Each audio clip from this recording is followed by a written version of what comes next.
तो पंचम अध्याय का चतुर्थ पाठ चल रहा है। आज का सूत्र है वृक ज्येष्ठाभ्याम तिल तातिलौ च छंदसी। वृक ज्येष्ठाभ्याम प्रथमा का, पंचमी का द्विवचन,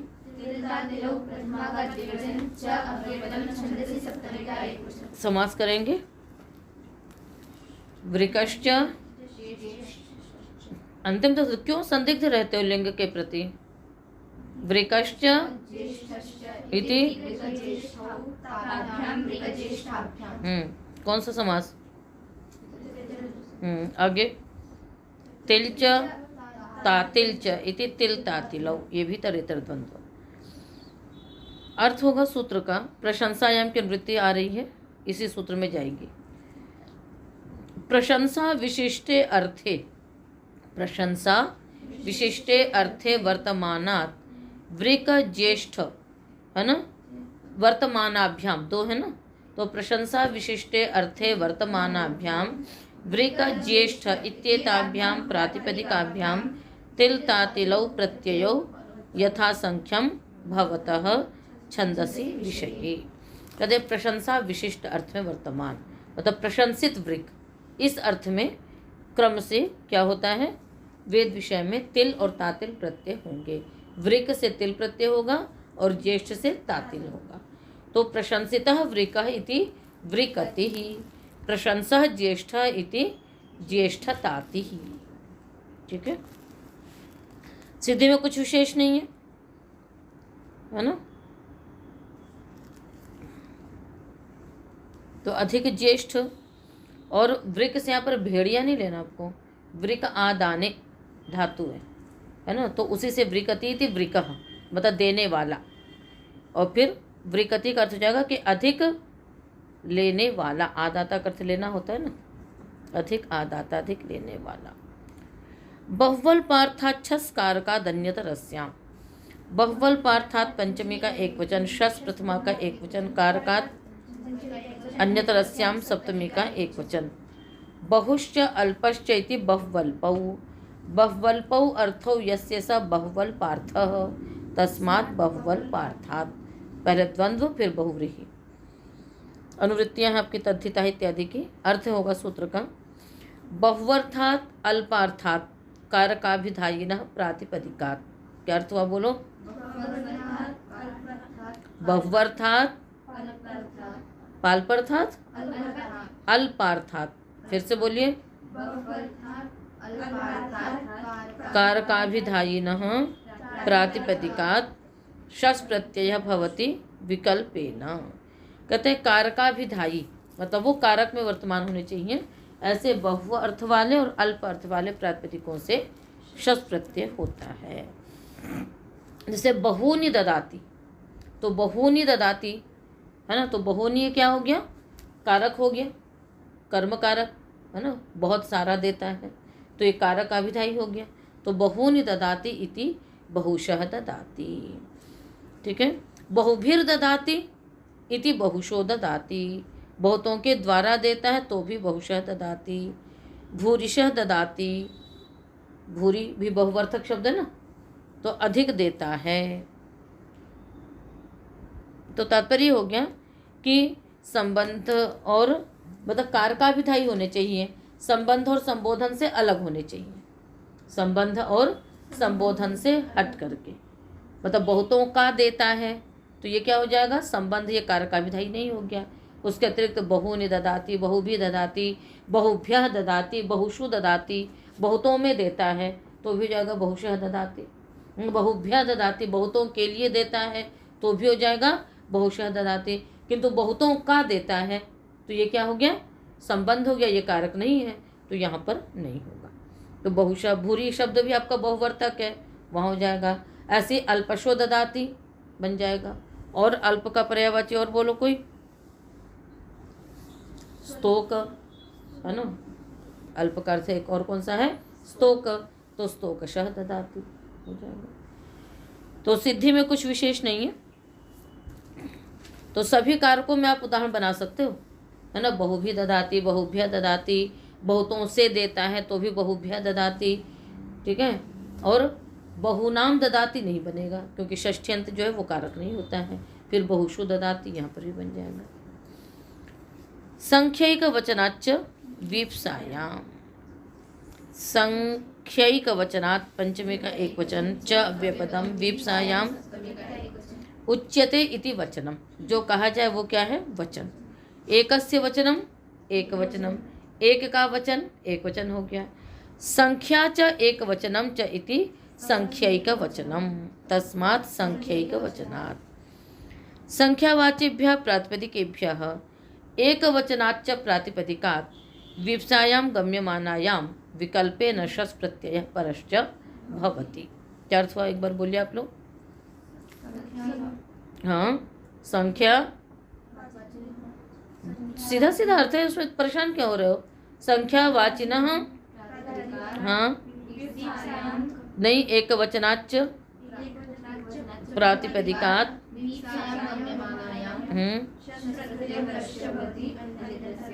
ठीक। कहते हैं तो संख्यावाची प्रातिपदिक से अथवा एक वचनांत प्रातिपदिकों से विप्सा अर्थ में क्या होगा? शस प्रत्यय होता है। उदाहरण बनाएंगे हम लोग। जैसे विप्सा आप जानते ही हो, क्या होता है विप्सा? व्याप्तुम इच्छा विप्सा। विप्सा किस में रहती है? एक वाक्य है ना। नित्यता किस में होती है? विप्सा किस में होती है? हाँ, तिंक्षु नित्यता, सुप्सु विप्सा। सुबंतों में विप्सा होती है। तो विप्सा गम्यमान होना चाहिए, तो संख्यावाची प्रातिपदिक से होगा अथवा एक वचन वाले कोई भी प्रातिपदिक से हो जाएगा। तो संख्यावाची का तो उदाहरण आपको मालूम ही है, द्वौ द्वौ मोदकौ ददाति, द्वौ द्वौ मोदकौ ददाति। विप्सा के लिए द्वित्व होता ना, नित्य विप्सयों से, तो विप्सा अर्थ को द्योतित करने के लिए आपने द्वित्व कर दिया। तो द्वौ द्वौ मोदकौ ददाति, दो दो मोदक देता है, दो दो लड्डू सबको देता है। तो क्या बन जाएगा? शत प्रत्यय करके बताऊं, द्विशः ददाति, त्रीणि त्रीणि मोदकानि ददाति इति त्रिशः ददाति। और एक वचन से जैसे कार्षापणम कार्षापणम ददाति, एक एक कार्षापण देता है, तो कार्षापणशः ददाति।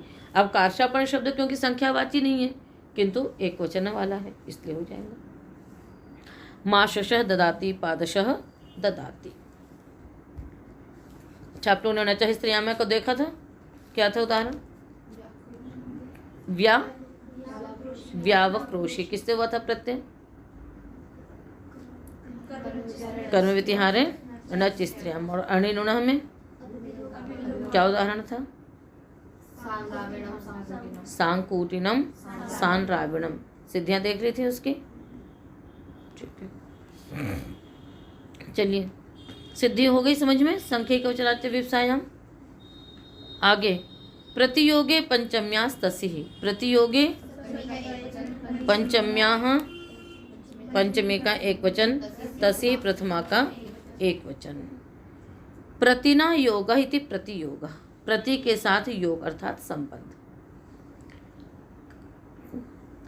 तो प्रति यहाँ पर हम लेंगे जो कि कर्मप्रवचनी संज्ञा के, जिसमें पंचमी विभक्ति होती है ना। प्रतिनिधि प्रतिदानियों से पहले कर्मप्रवचनी संज्ञा होती है और फिर उसके बाद उससे पंचमी विभक्ति हो जाती है। तो अर्थ करेंगे, कर्म प्रवचनीय संज्ञकेन प्रतिना योगे, कर्म प्रवचनीय संज्ञकेन प्रतिना योगे या पंचमी विहिता। ठीक है, वैसे हम करेंगे सीधा सीधा, तो प्रति योगे या पंचमी विहिता। किंतु पंचमी के योग है ना, प्रति के योग में पंचमी का विधान कब होता है? जब उसकी कर्म प्रवचनीय संज्ञा होती है।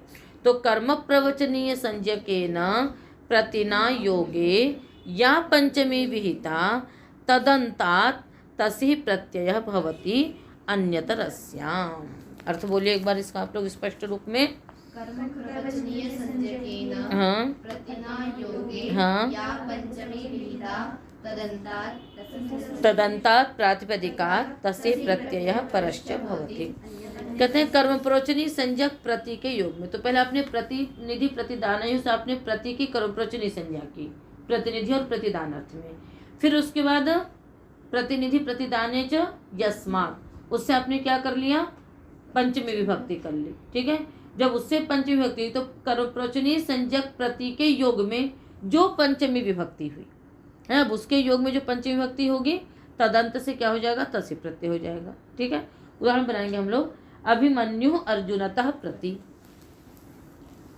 अभिमन्यु अर्जुनतः प्रति। यहाँ पर आपने पहले क्या किया कि प्रति के योग में है ना, उसका प्रतिनिधि है ना, अभिमन्यु किसका प्रतिनिधि था? अर्जुन का, महाभारत के युद्ध में। तो अभिमन्यु जब था तो अभिमन्यु अर्जुन का प्रतिनिधि हुआ। तो इस प्रतिनिधि अर्थ में वर्तमान जो प्रति शब्द, उसकी आपने क्या की? पहले कर्म प्रचुनी संज्ञा की। फिर प्रतिनिधि प्रतिदाने च यस्मात्, जिसका प्रतिनिधि है अथवा जिसका प्रतिदान है, उसमें क्या होगी? पंचमी विभक्ति हो जाएगी। तो किसका प्रतिनिधि था वो? अर्जुन का था। तो अर्जुन में पंचमी विभक्ति हुई। फिर उस पंचम यंत से क्या हो गया? तस्य प्रत्यय हो गया। तो आपने उदाहरण क्या बनाया? अभिमन्यु अर्जुनतः प्रति। ऐसे अर्जुनात् प्रति भी हो सकता था, किंतु तदंत से विकल्प से होगा तो दोनों हो जाएंगे, अभिमन्यु अर्जुनात् प्रति, अभिमन्यु अर्जुनतः प्रति। ठीक है ना? इसी प्रकार प्रद्युम्नः वासुदेवतः प्रति अथवा प्रद्युम्नः वासुदेवात् प्रति। प्रद्युम्न कौन था जी? किसका पुत्र था? कृष्ण का। ठीक। फिर उसको एक सिद्धि कैसे करोगे? पहले तसी प्रत्यय करोगे, वासुदेव से आगे तसी, उसके बाद फिर अंतर्वर्ती विभक्तियों का लुक कर लोगे, उसके बाद फिर तद्धित अष्टसठ विभक्ति से अव्यय संज्ञा, अव्यय दासुपः से सुपों का लुक। अपादाने चाहिए रूहो हो, अपादाने च अव्ययपदम अहीय रूहो हो, षष्ठी का द्विवचन। अहीयश्च रुहश्चेति अहीय रुहौ तयोः नहीं न। यहाँ पर आप ऐसा करिए, पहले ही में समास करिए, हीयश्च रुहश्च इति हीय रुहौ, न हीय रुहौ अहीय रुहौ तयोः अहीय रुहौ। अपादाने या पंचमी विहिता, यहाँ पर अपादा, वहाँ पर प्रतियोगे या पंचमी विहिता, यहाँ पर क्या होगा? अपादाने या पंचमी विहिता तदंतात् तस्य प्रत्यय विकल्पेन भवति, तच्चेद अपादानम हीय रूहो संबंधी न स्यात्। ठीक है, अहीय रूहो कह दिया ना, तो पहले एक बार अर्थ बोलो फिर समझाते हैं। अपादाने हाँ प्रत्यय विकल्पेन भवति, पूरी आवाज में बोलो। तच्चेद अपादानम हीय रूह संबंधी न भवति। कहते हैं अपादान में पंचमी होती है, तो अपादान में पंचमी तो बहुत सारे हैं, आपका भीतरार्थानाम भय हेतु है, पराजय सोढ़ा इत्यादि सभी हैं। उसके अतिरिक्त ध्रुव अपाय पादानम की अलग होने पर जो अटल रहे उसकी अपादान संज्ञा होती है, और फिर अपादान में पंचमी विभक्ति होती है। अब यहाँ पर स्थिति है कि यदि उससे छूटता है तो ये ही हो गया, तो भी तो अपादान संज्ञा होगी। उससे चढ़ता है, यहाँ पर भी वही हो जाएगा। तो ही और रूह, इनमें यदि पंचमी विभक्ति होगी अपादान में, इनके योग में, तो वहाँ पर तसी प्रत्यय नहीं होगा, उसके अतिरिक्त आपका सब जगह तसी प्रत्यय हो जाएगा। ठीक है, उदाहरण बनाओ, जैसे ग्रामतः आगच्छति, ग्रामात् आगच्छति, यहाँ पर ध्रुवपाय पादानाम से हो गया अपादान संज्ञा। और चौरात् बिभेति, चौरतः बिभेति। अध्ययनतः पराजयते, अध्ययनात् पराजयते। सुकृति अध्ययनात् पराजयते।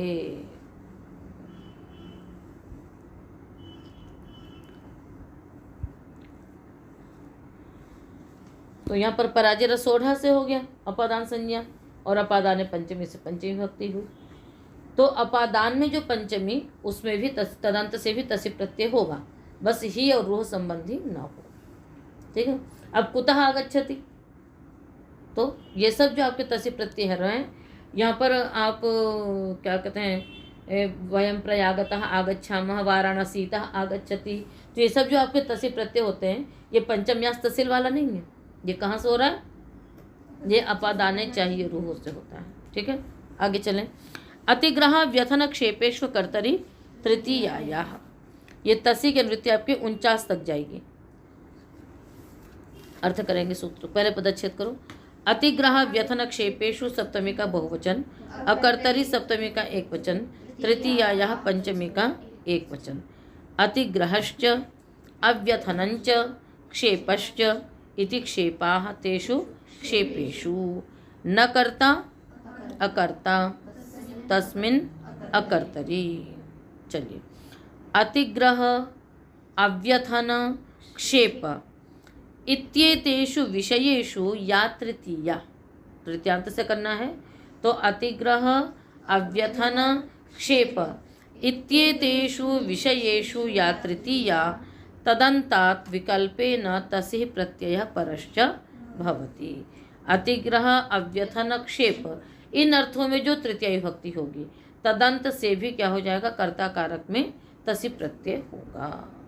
ठीक है, उदाहरण है जैसे अतिग्रह में है वृत्तेन अतिगृह्यते इति वृत्ततो अतिगृह्यते।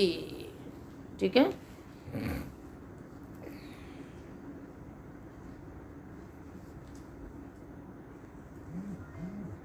तो अति ग्रहण का अर्थ क्या हो जाएगा, मतलब अन्यों को चरित्रादि के द्वारा अतिक्रमण करके गृहीत होना।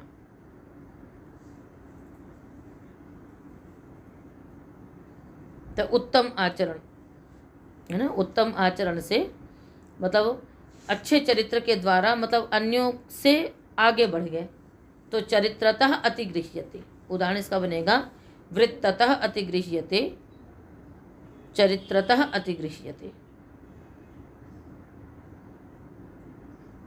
चरित्र में अण प्रत्यय कर दिया स्वार्थ में, तो चारित्रतः बना लिया है।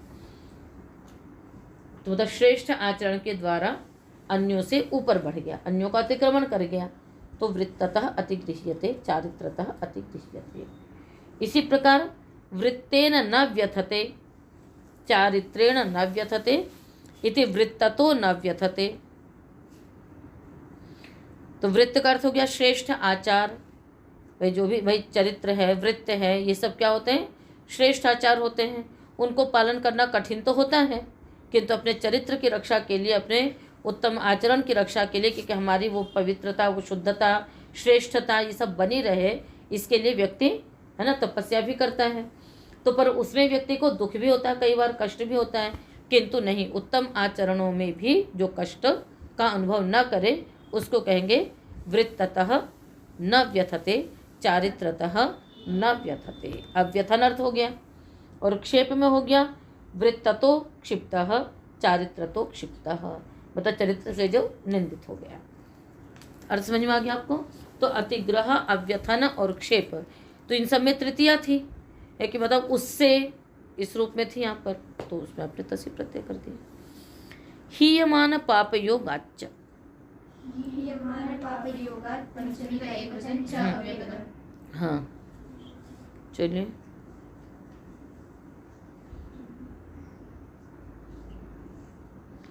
अच्छा एक मिनट, एक बात उसमें और समझानी रह गई। उसमें अकर्तरी भी था ना, उस पक्ष को तो हम लोगों ने लिया ही नहीं। तो उसमें कहा था कि साचे तृतीया कर्तरी न भवती, साचे तृतीया कर्तरी न भवती, मतलब वो कर्ता में भी तो तृतीया हो जाती है ना। तो यहाँ पर कर्ता में तृतीया नहीं थी, अभी तो हेतु में तृतीया थी। किस में तृतीया थी यहाँ पर, हेतु में तृतीया थी। मतलब कि क्यों आगे बढ़ा है, क्यों निंदित है, तो चरित्र के द्वारा या चरित्र के कारण। तो ये हेतु में तृतीया थी, कर्ता में तृतीया नहीं थी, इस कारण से। नहीं तो कर्ता में भी तो वृत्त शब्द आपका प्रत्ययांत है, तो कोई सोचे कि यहाँ पर कर्ता में हम तृतीया कर लेंगे, तो नहीं, यहाँ कर्ता में तृतीया नहीं है, अपितु हेतु में तृतीया थी, ये समझाना था यहाँ पर। हीयमान पाप योगाच्च, इस ऊपर वाले सूत्र से अकर्तरी तृतीया की अनुवृत्ति 47 तक जाएगी, यानी इसी सूत्र तक। हीयमान पाप योगात्, पंचमी का एक वचन, च अव्यपदम।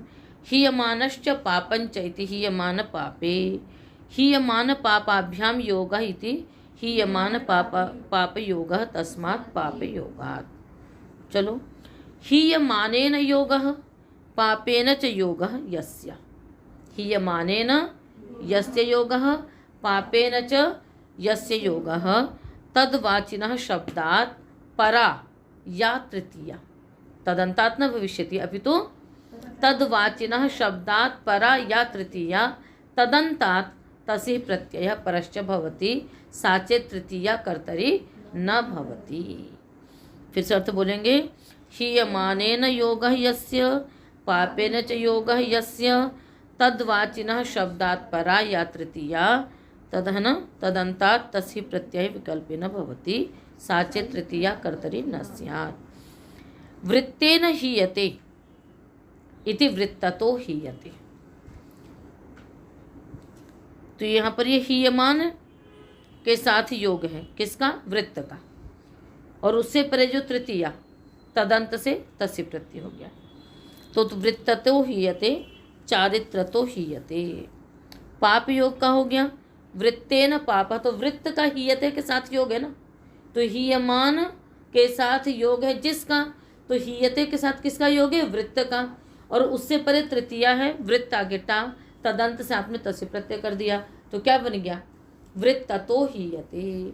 ऐसे वृत्तेन पाप है, चरित्र से पाप किया तो वृत्ततः पाप है ना, चारित्रेण पाप इति चारित्रतः पाप। तो वृत्तेन हीयते का अर्थ क्या हो जाएगा? चरित्र से रहित तो होता है। वृत्तेन हीयते का अर्थ क्या हो गया? वृत्त मैंने श्रेष्ठ आचरण, श्रेष्ठ आचरण से वो रहित तो होता है। तो चारित्रतः हीयते वृत्ततो हीयते। षष्ठ्या व्याश्रये।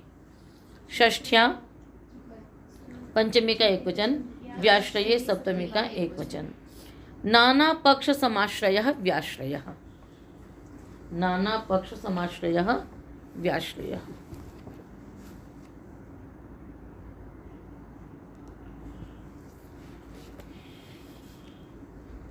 व्याश्रये गम्यमाने षष्ठ्यन्तात् प्रातिपदिकात् तस्य प्रत्ययः विकल्पेन भवति। व्याश्रय विविध पक्षों का समाश्रय करना, उस अर्थ में वर्तमान षष्ठ्यंत प्रातिपदिक से तस्य प्रत्यय होगा। देवाः अर्जुनतः अभवन्, आदित्याः कर्णतः अभवन्। तो यहाँ पर विभिन्न पक्ष वाले लोग थे। अब उसमें क्या हो गया कि जो देवगण थे वो किसकी तरफ चले गए?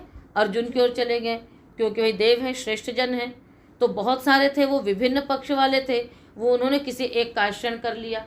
तो विभिन्न पक्षाणाम समाश्रयः। तो जब महाभारत का युद्ध हुआ तो बहुत सारे दो पक्ष तो हुए, एक कौरवों का एक पांडवों का। अब उसमें जिनको जिधर जाने का मन हुआ उधर चले गए। तो जो देवगण थे वो किधर आ गए? सारे के सारे अर्जुन में आ गए। और जो वैसे लोग थे वो सब अपना उधर दुर्योधन में चले गए होंगे, कौरवों में। आदित्याः कर्णतः अभवन्। कर्ण किधर था? कौरवों में था। तो जो आदित्य लोग थे वो सब कर्ण की तरफ चले गए, क्योंकि सूर्यपुत्र आदित्य माना जाता है। तो समाश्रय तो हो ही गया, वो व्याश्रय हो गया, और उसके बाद फिर विभक्ति हो गई। तो देवाः अर्जुनतः अभवन्, तो देव अर्जुन के पक्ष में हुए, आदित्य कर्ण के पक्ष में हुए। रोगाच्च पनयने।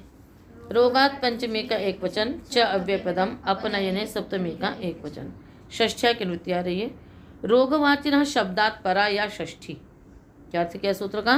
रोगवाचिनः परा या षष्ठी तदंतात् तस्य प्रत्ययः परश्च भवति विकल्पेन अपनयने गम्यमाने।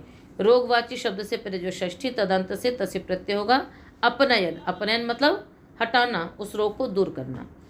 प्रवाहिकातः कुरु, कासतः कुरु, छर्दिकातः कुरु।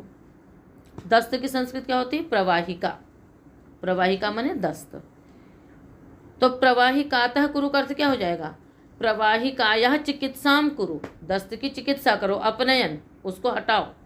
तो प्रवाहिका रोगवाची शब्द है, उससे परे षष्ठी आ गई तो प्रवाहिकायाः। अब क्या? प्रवाहिका की अपनयनम, उसको हटाओ यानी उसकी चिकित्सा करो। कासतः कुरु, कास माने खांसी, खांसी की चिकित्सा करो। छर्दिका मतलब वमन, तो वमन की चिकित्सा करो। छर्दिकातः कुरु, दस्त प्रवाहिकातः कुरु। प्रत्यय तो वही हो रहा, तसी, सिद्धि में कुछ विशेष नहीं है, किंतु प्रत्यय हो गया। तो इस प्रकार से जो आपका तसी प्रत्यय था 49 सूत्र तक वो आपका समाप्त हुआ।